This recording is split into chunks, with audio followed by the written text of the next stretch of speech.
Welcome once again as we continue our look at the book of Nehemiah in the Old Testament, where we're seeing a parallel there between the rebuilding of the walls of Jerusalem and the rebuilding of the brokenness, the loss of sense of identity in our own lives. And we've reached, at this point, chapter 3 of Nehemiah, which is an intriguingly long chapter made up primarily of names. It's actually the names of people who are engaged in rebuilding that wall of Jerusalem.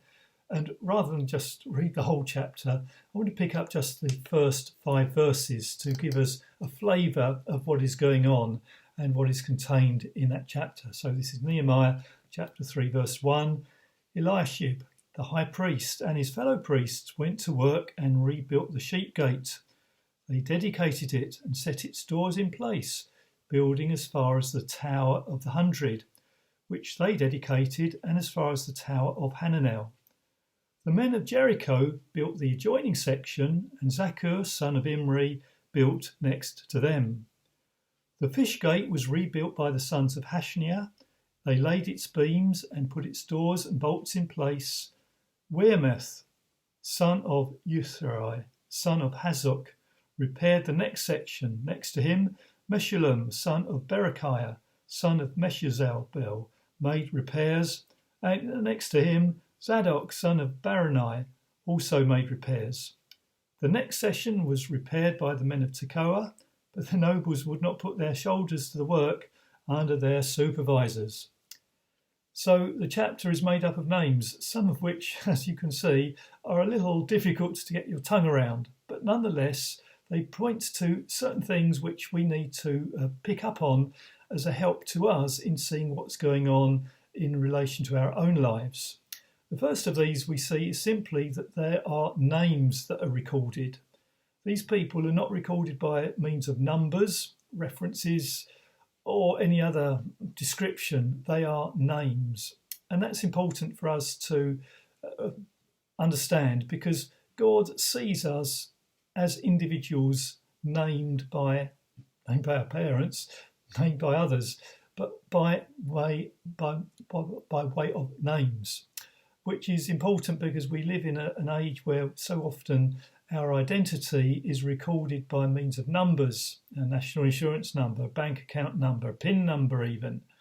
But here, God is causing Nehemiah to record people by their names, indicating their individual status before him. But not only their names are recorded, but also as we go through this chapter, we see that people are recorded in terms of the details of their lives, where they come from, their occupation, who they're related to. We even read of some people here being recorded as the daughters of a certain man.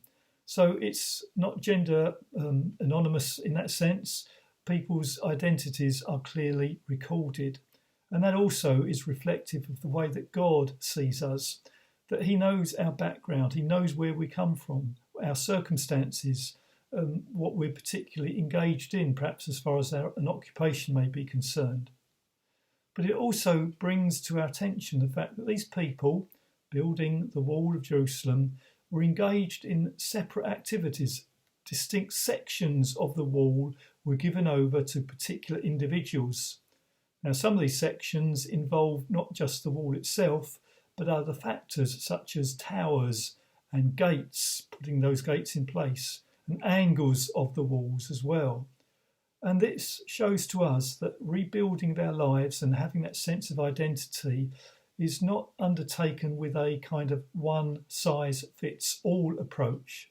But God is aware that we need to be working at different aspects of our lives with his help, with his involvement, which may not be identical to other people's, but God is at work there.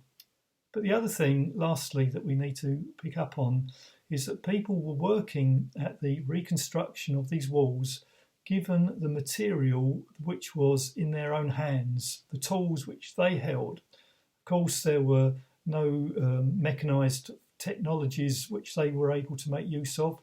This was very much hands-on, manual, physical labour. But they used what was in their hands. And this is important for us as we look to see how our own lives, the identity which we are seeking to be rebuilt, can be built up. And that is to see what has God put in our own hands as a means to that. And the principal means by which God has enabled us or enables us to do this rebuilding work is simply the Bible, what God has said in his word about us, about his character, about his love for us, about how he sees us and the value and worth that he places upon our lives. That is the chief way by which our identities can be restored to the way that they should be, to know our specialness and our worth before him, because that's what he has said in his word. That's what we have to hand. And I want to leave you with a verse from Ephesians. Apostle Paul is writing to the people there in Ephesus, and this is how he describes God and ourselves. Ephesians chapter 2, verse 10. For we are God's handiwork, or workmanship, created in Christ Jesus to do good works, which God prepared in advance for us to do. That's the truth about how God sees you and me. Let's use that as a reflection in the day ahead for his glory. Thank you for listening.